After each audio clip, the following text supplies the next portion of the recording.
We would be great. We're live. So let's stand for the pledge.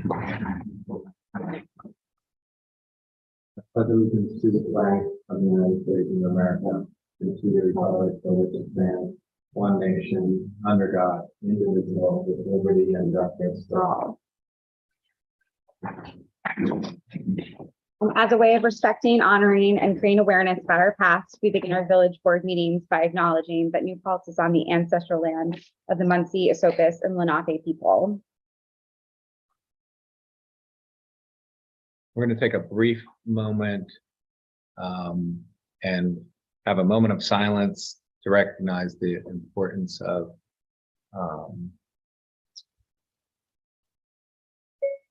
I'm sorry, I'm just Women's right to choose. yeah, absolutely. Thank you. And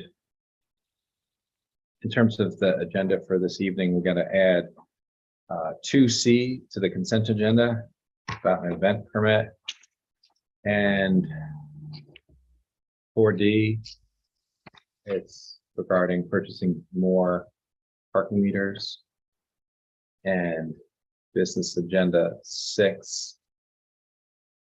We don't have a new update regarding our parking pay system and mobile app. So when we get that, we'll include that in our upcoming agenda. Motion to approve both agendas as amended. All in favor? Aye. Any announcements from our board?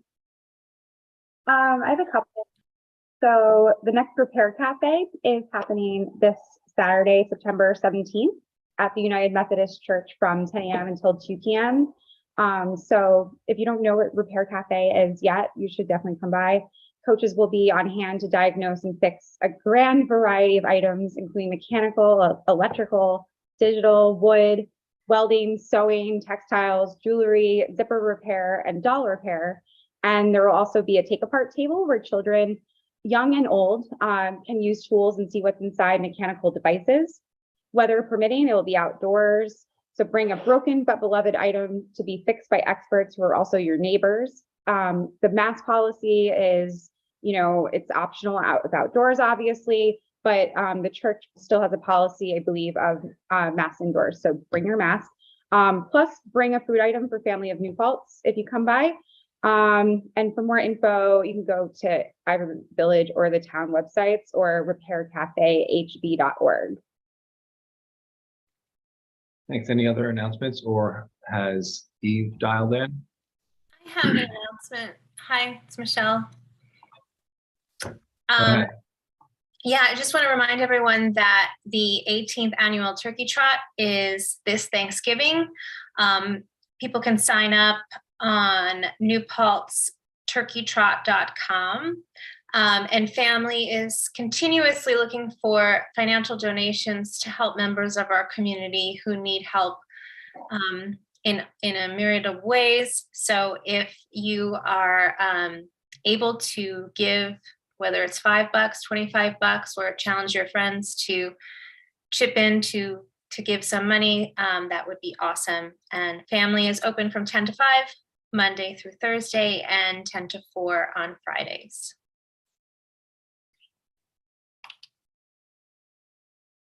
Oh, and one other little thing, since I'm home to care for my child who has COVID, and if you haven't been paying attention, our numbers are ticking up a little bit. So just a reminder to take caution, whatever that means to you, and care for those of us in our community. I don't think we need to be extremely panicked about it, but just be mindful of that the numbers are going up a bit, and perhaps it's because the kids are back in school and mingling about.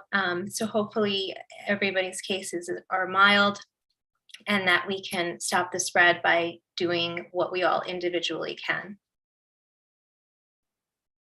Thanks, Michelle. So we don't have any public hearing open. Do we have anyone from the public who wants to make a public comment? Nope. I'm going to motion that we move the consent agenda. Second. All in favor? Aye. So now it is time for our business agenda. We have a resolution in support of Suicide Prevention Month and suicide awareness. Michelle, do you want to comment on the resolution?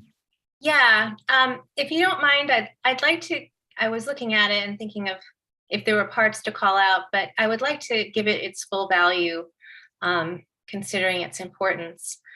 Give me 1 second to just pull it up. Yeah, so this resolution is to recognize each September as Suicide Awareness Month, in addition to call out the fact that many of our veterans have committed suicide, have died by suicide, excuse me. And so just to raise awareness for this very important mental health crisis. The resolution of the Village of New Paltz Board of Trustees to recognize each September as Suicide Awareness Month, whereas the American Foundation for Suicide Prevention found that suicide is the 12th leading cause of death in the United States, with over 1.2 million suicide attempts each year.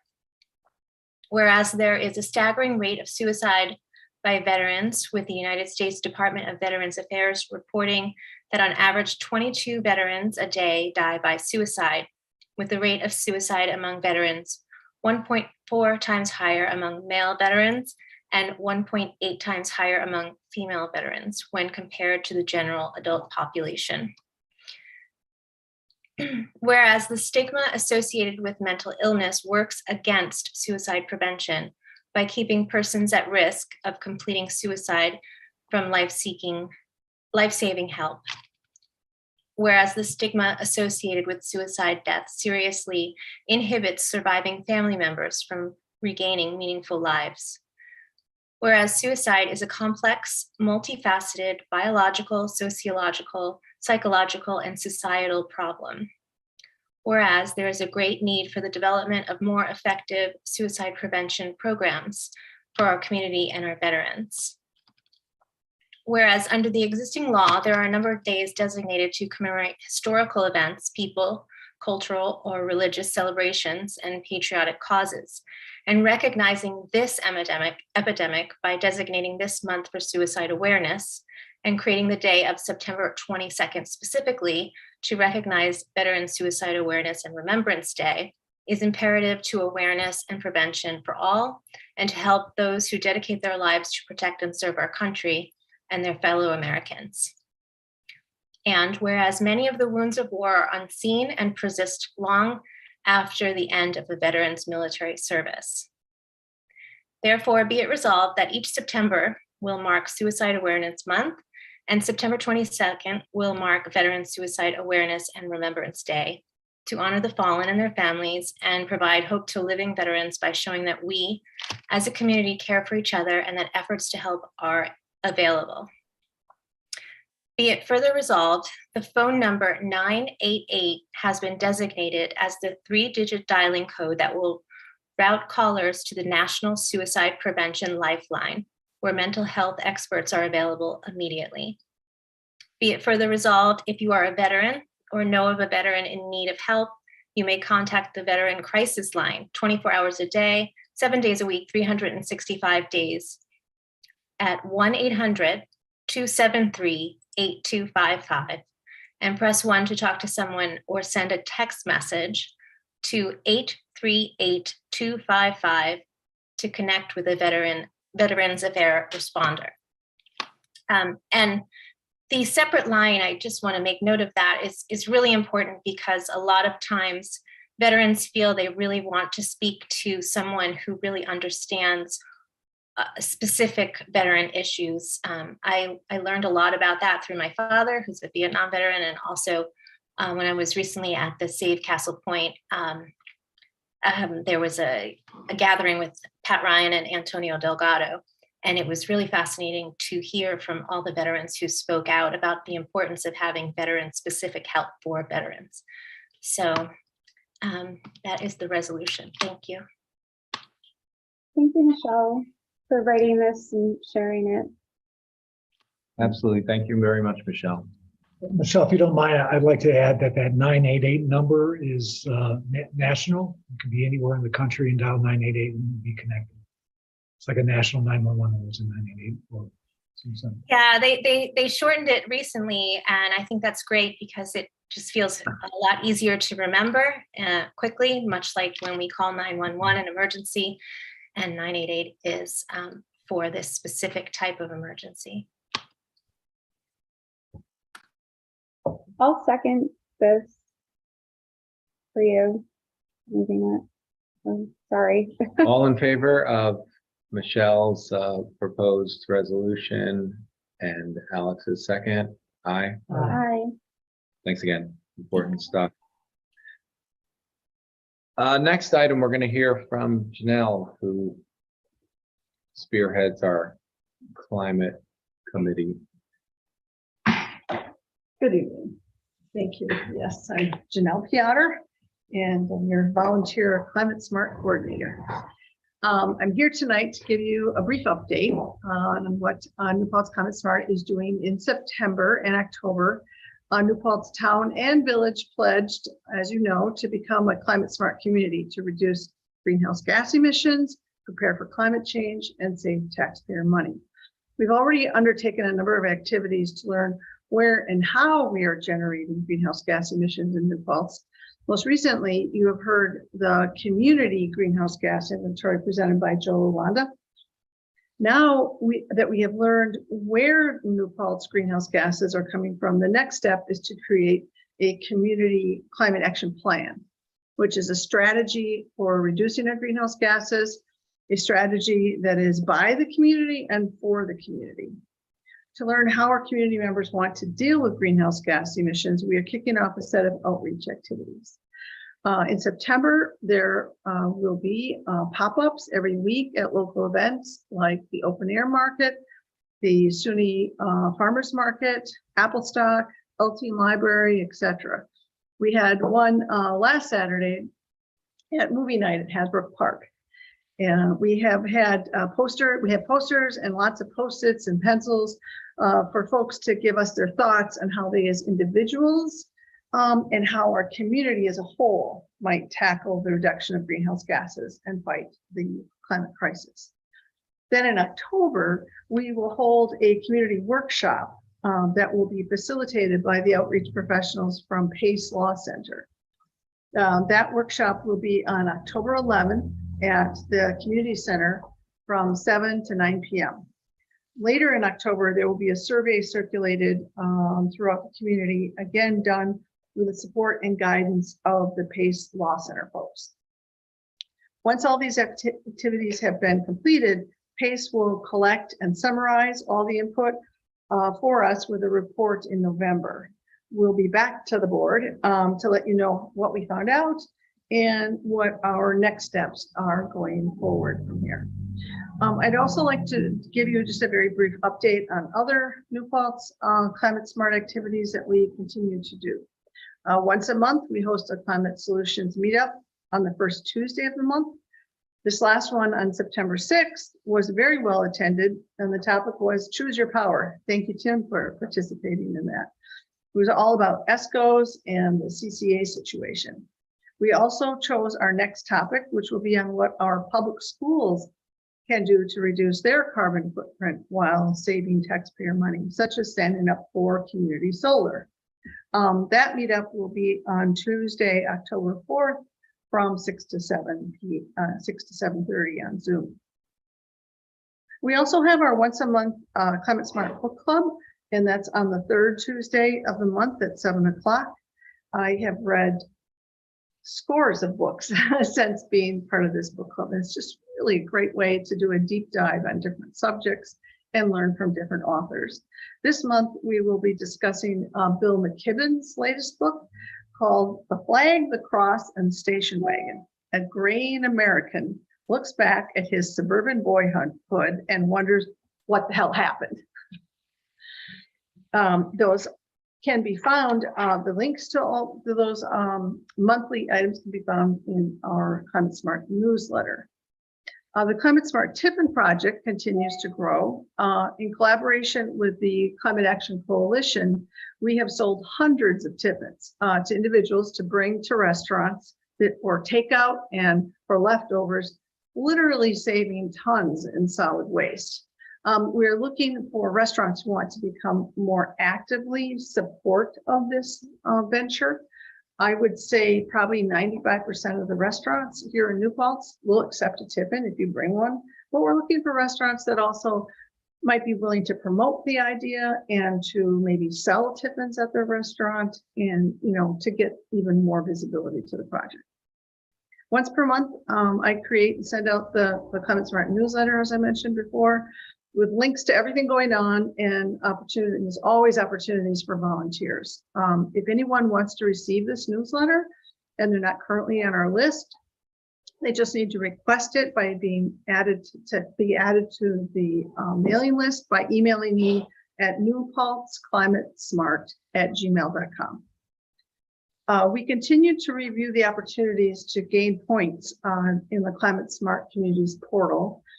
As you know, we gained bronze certification back in March of 2020, but we need to get to 300 points for silver certification. Bronze was 120. We exceeded that by quite a few points, but it's kind of a lot of work to get to that point. I've recently had a meeting with Autumn and we kind of went through the portal and kind of get a sense of all the kinds of work that we still need to do.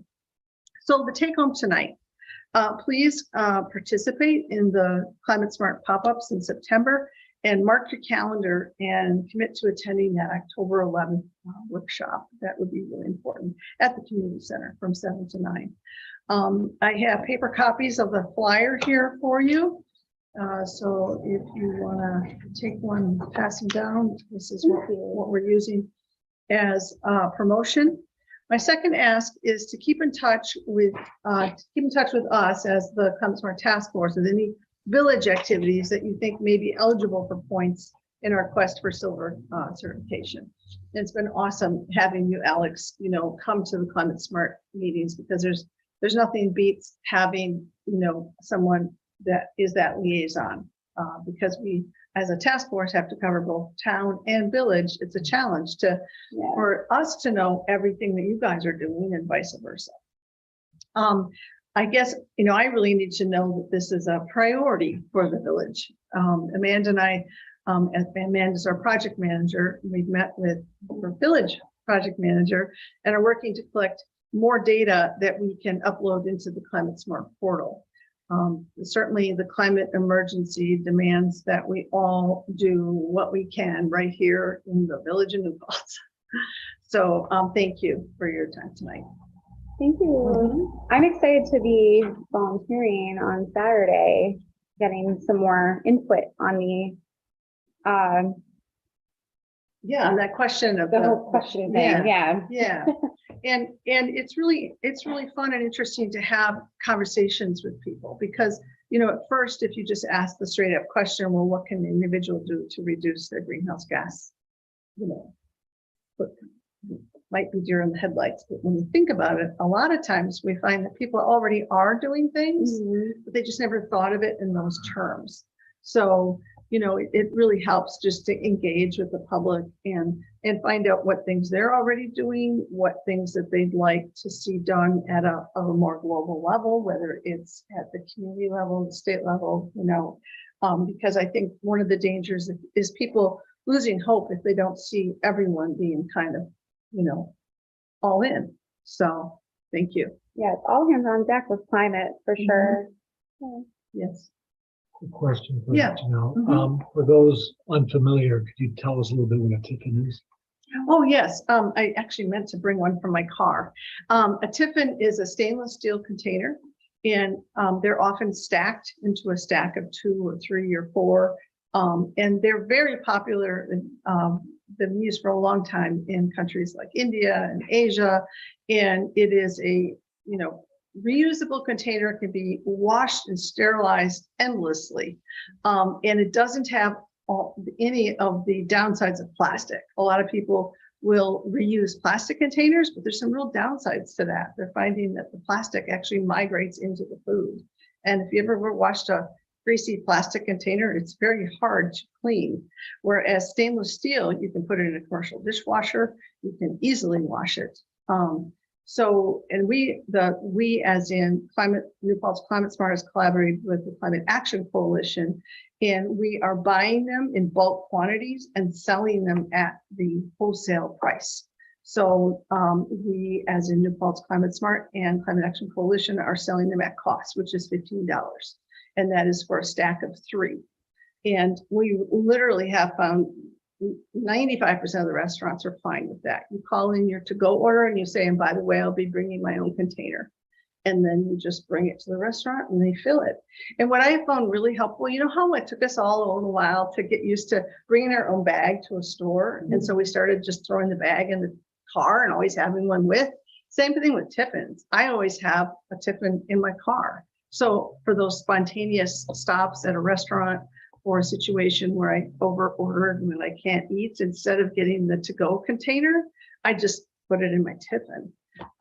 And one of the things about some restaurants actually have really tried hard to buy what appear to be environmentally friendly containers, and there'll be brown paper on the outside and think, oh great, that's compostable, right?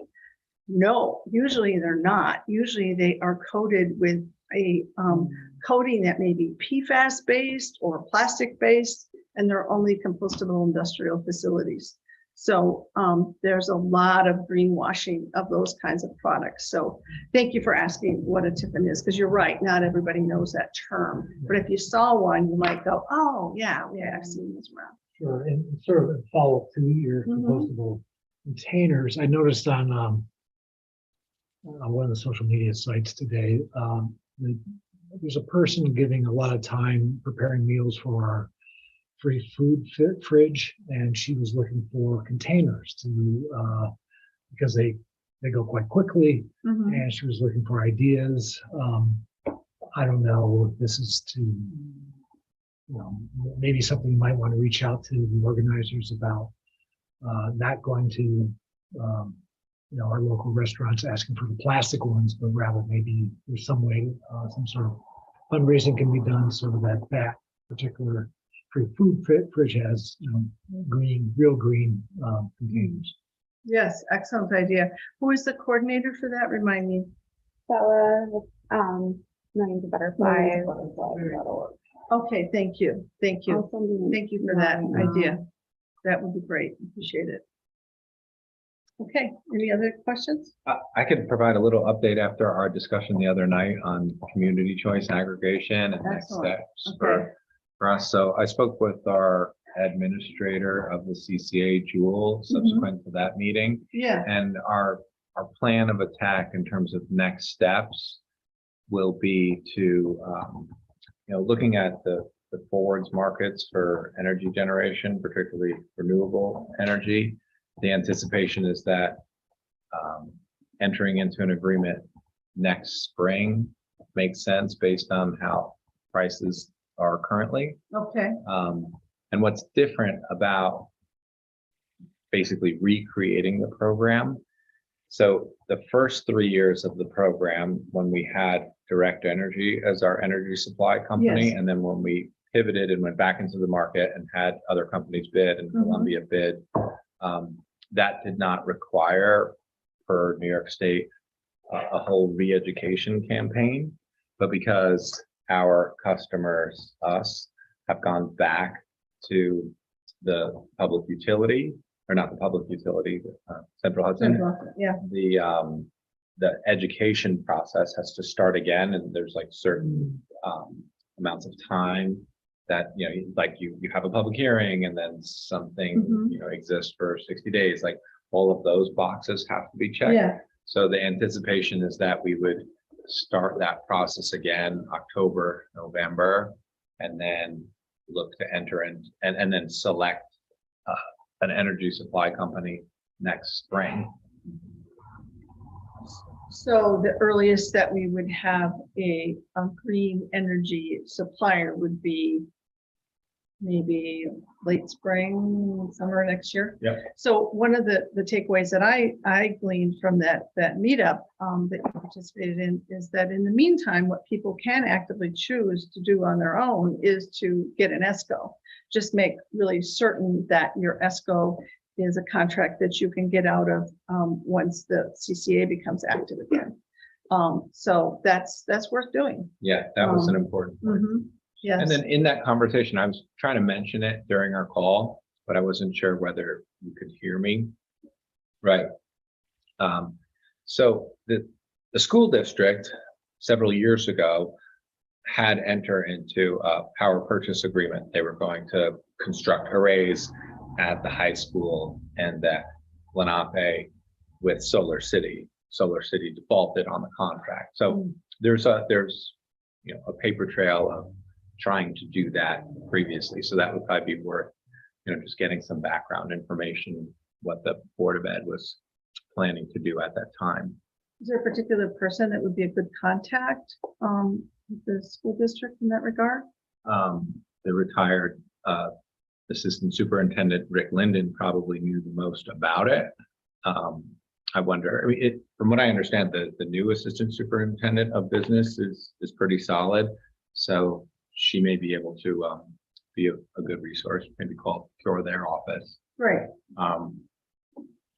But I would definitely look into what had been attempted historically, because they absolutely were trying to do the right thing.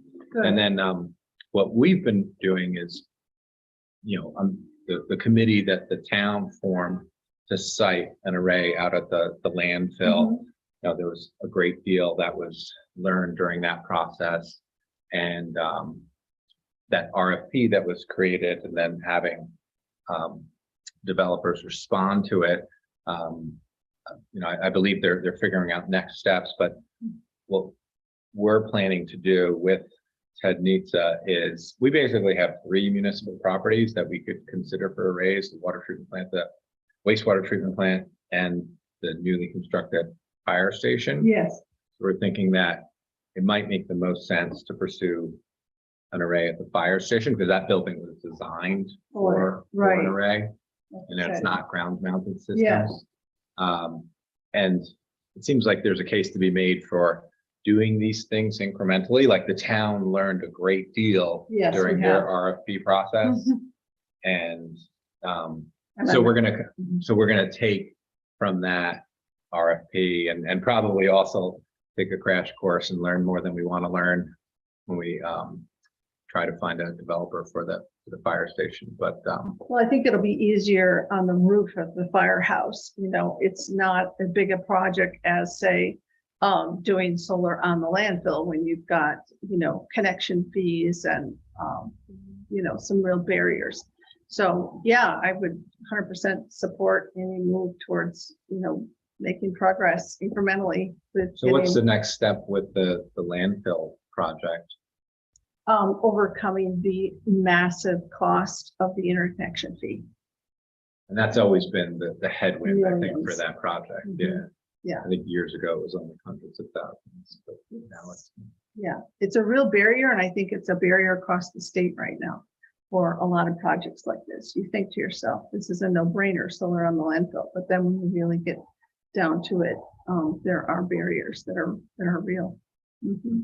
One of the things I just remembered, I forgot to tell you all, that we have also started a battery energy storage task force, which is a really important way to prevent additional peaker power plants from coming online. So we're excited to be looking at that and have a training actually this Thursday. The committee is working on that. Well, thanks for, doing this important work and keeping everyone informed and wrangling all your volunteers. Well, and I appreciate that this board has a standing agenda item on this topic. And I will, now that we can meet in person, I will try to make more of a concerted effort to come once a month and, just tackle one piece of it. We can't do it all simultaneously, but to just keep bringing forward ideas and ways that the village can continue to, take proactive steps. Yeah, our hope moving forward is that you're welcome here in person, but the public is also always welcome Yes. online. So we want to have this hybrid approach to Right, cast as wide a net as possible. nice. Okay, thank you very much for your time tonight. Thank you. Would you want me to sign this? Yeah. Just Okay, so item number 4 is an update on the grant application that is due a week from Friday.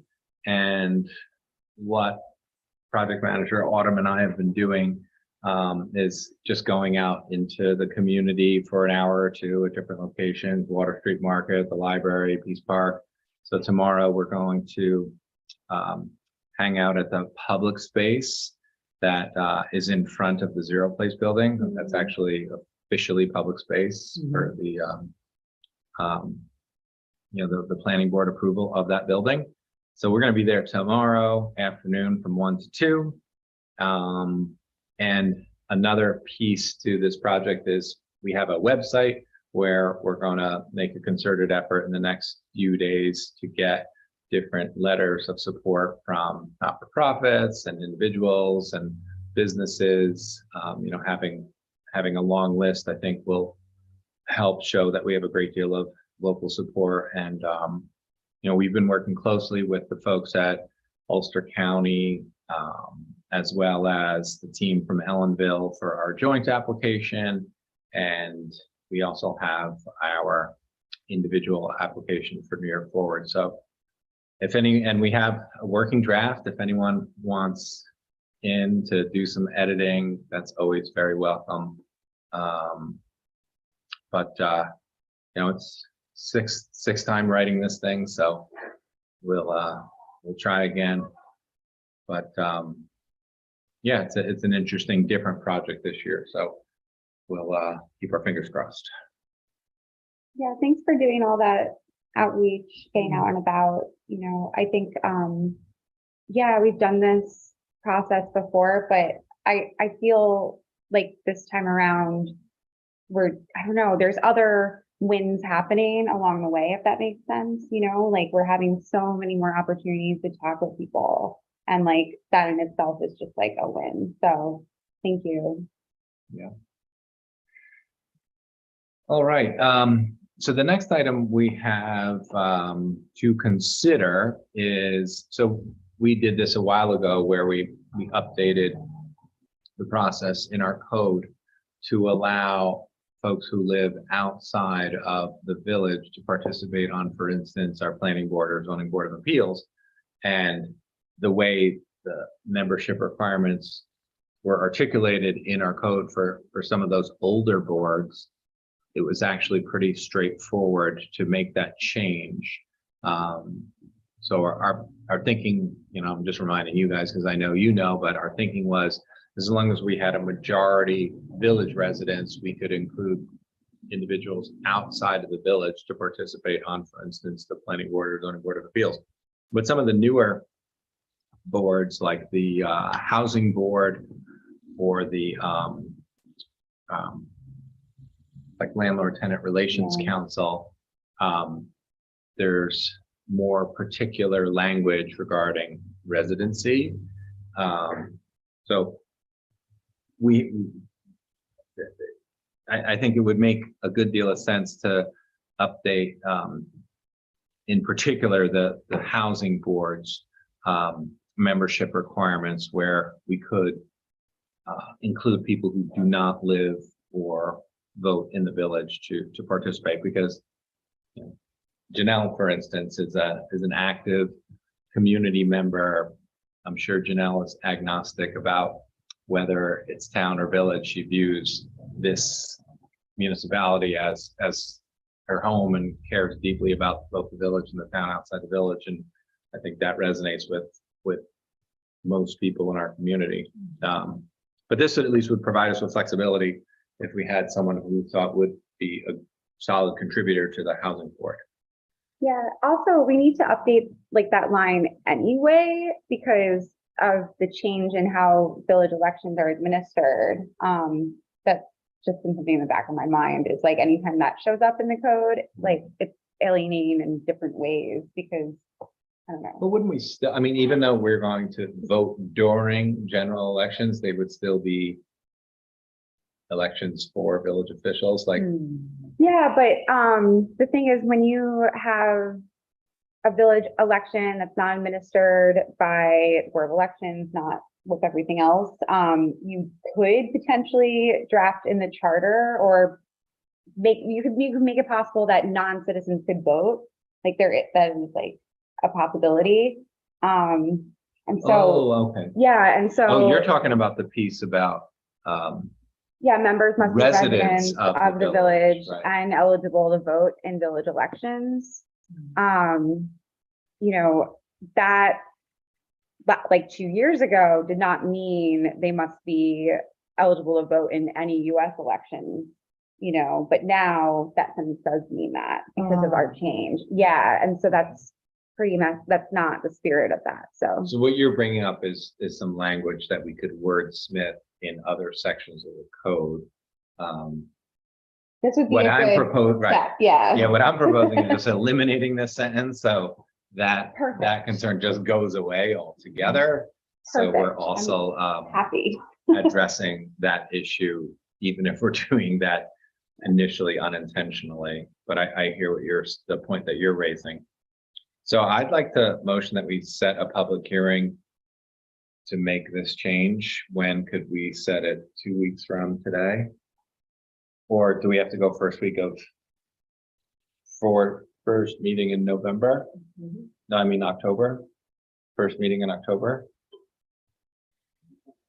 I'll second that. Okay. All in favor? Aye. And then our staff is working diligently on a solution for new parking enforcement hardware and a mobile pay system. We don't have any update. We thought we would have an update by tonight, but the individuals are going to come in, and importantly, they're going to actually meet with Myra, our enforcement person, and show Myra how the hardware works, because it's important that Myra's comfortable with how it works and making sure that it's easy to navigate when she's in the field. Next item is the resolution to move bills and claims. Someone want to second that? Second. All in favor? Aye. Any PB liaison update? Yeah, a couple things. Planning board met last Tuesday. There's a housing proposal on the new NDR on North Chestnut Street that's being proposed. That was examined. New Pulse Apartments is back on being discussed after a COVID hiatus. So that's being discussed. Of course, that involves a lot of things at this point in time.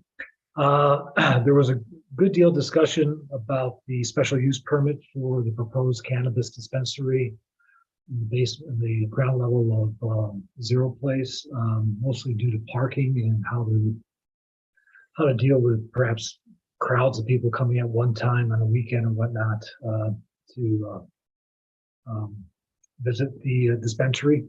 The developer, David Scheffler, had proposed that overflow parking be moved over to Memorial or Pool parking area, but that idea was dropped by the developer after getting some feedback on that. In terms of going back to Ulster County Planning Board, I brought up the subject of how we might be able to expedite certain projects that involve housing, and particularly affordable housing projects. I put out the call to planning board members and anybody else on those board that had any suggestions on how we could possibly get these proposals moved along a lot quicker than they seem to be moving in our community. We're in a housing crisis. I don't think it's any news to anybody at this table, but it's seemingly taking a long time for developers, not only in our community, but in the county and throughout the country, to move affordable housing forward in a timely manner to meet the crisis. So if anybody's got any ideas, I would love to hear it. And I mean, as well.